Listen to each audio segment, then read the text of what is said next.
Week 1 was very important to XDG. Coming from a disastrous performance at the Battle of the Atlantic with little confidence from the community about the changes, it was imperative to show that the role swap worked. Because Week 1 was a super week, XDG had 4 chances to prove the community wrong.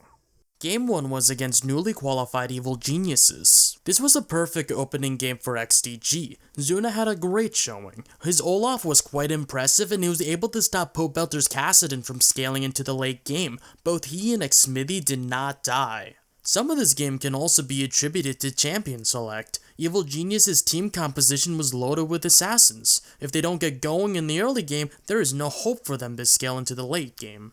Everything worked out for XDG in this first game. However, with Zuna's great showing on Olaf, this meant that every team would just ban him out. In Game 2, Cloud9 was able to take the win. Hai's Yasuo was able to stop ManCloud's Gragas from getting big, and Meteos and Balls targeted Benny's Warwick. Zuna only ganked ManCloud a few times, but it didn't go well.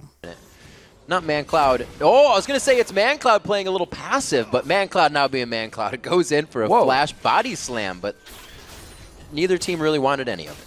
There seemed to have been a communication error. ManCloud flash body slammed Hai immediately, but had to disengage. Zuna was nowhere nearby the fight and had to repel into cocoon range. It wasn't a bad showing considering how high caliber Cloud9 was in first place, but Game 3 changed a lot of opinions. Curse made ManCloud look horrible. Not only did I Will Dominate ganked and obtain first blood, but there were other fights in the early to mid game that just got Voyboy incredibly fed.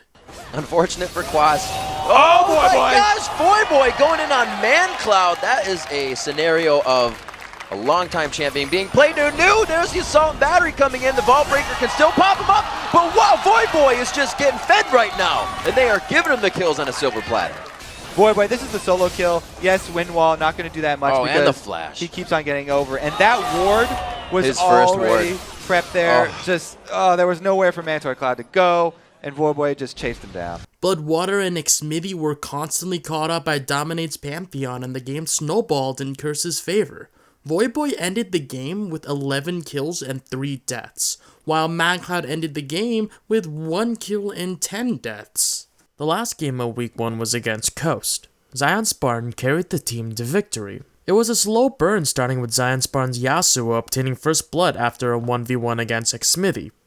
Good fight. A little bit of 1v1 in the top lane as Xmithy and Spartan go toe-to-toe. He wants to get back into that. He uses the dash. I don't think Xmithy's going to have too much on this. A great weight on the barrier. It just sits there, and Zion Spartan, gets in range with the flash, and he picks himself up first blood after all that fighting. Aside from their first game, XDG did not have a good showing in Week 1. Their early game was sluggish and ineffective. Their decision making looked poor. This wasn't a good start for XDG and it only got worse.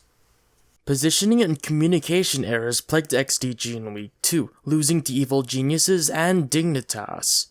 Blown out by the explosive cast. Pobelts are not taking too much damage. Those resistances keeping him pretty healthy right now. Wow. The Wish comes in.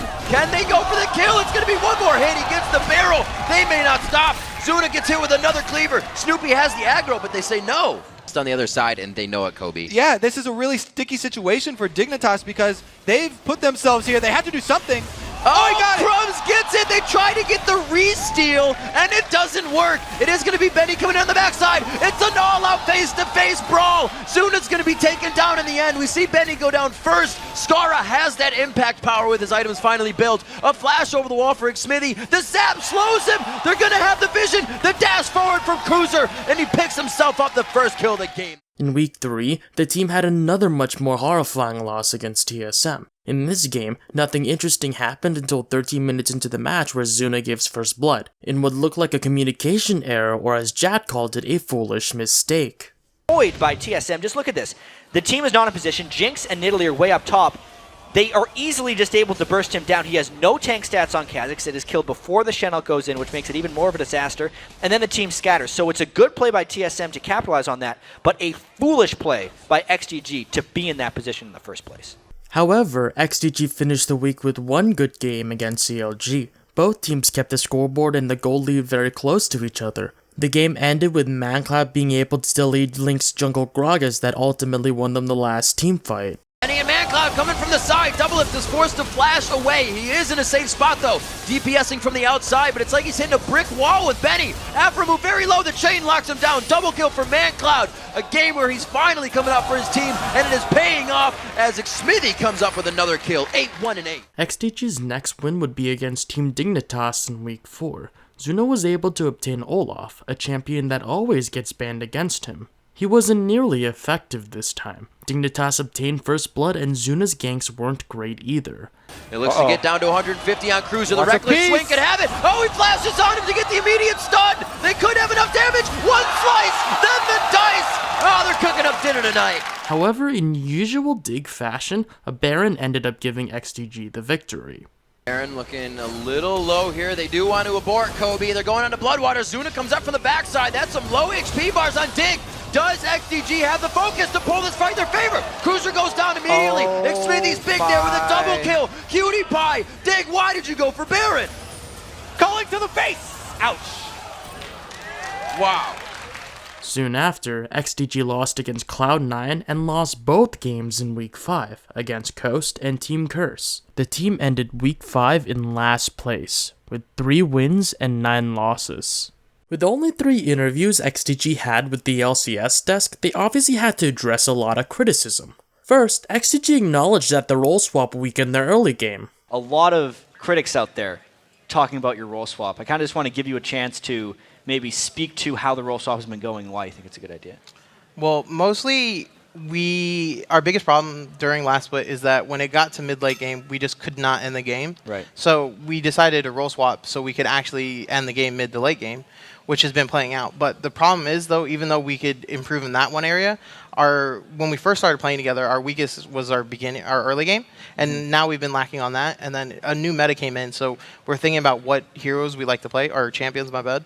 And we were like, okay, so what do we want to play? And then we just kept picking heroes, and then we're like, well, they're not synergizing well at all. So now we're playing heroes that are a lot stronger and synergizing well together. Second, XDG acknowledged how the role swap took away the X-Smithy and ManCloud synergy. They responded with hopes that a Benny-Zuna synergy can be as great as the previous. I don't want to bash Smithy and ManCloud or anything, but Smithy would always gank for ManCloud and would never come to my lane. Now that Zuna is in the jungle, he actually sees more opportunities to come top. If he gets the ball rolling for me, my lane should pretty much be over.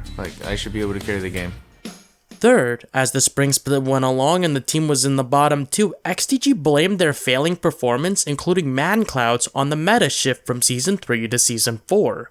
He had such a fantastic split last year, and he's had a very slow start there. What do you think's going on with him? I think it's just the meta shift right now. Most of his champions are not in the star, in the show light. I think he just needs to be comfortable on more of the meta champions right now, because mostly his Riven, Zed, most of that got nerfed, and he needs to focus on more AP champions because he likes going AD, melee all the time, and usually I'm there to back him up before. But I think shifting our playstyle right now is gonna be better in the long run. So some may ask, why did I make a part 2.5 of this series? Well, here's the thing.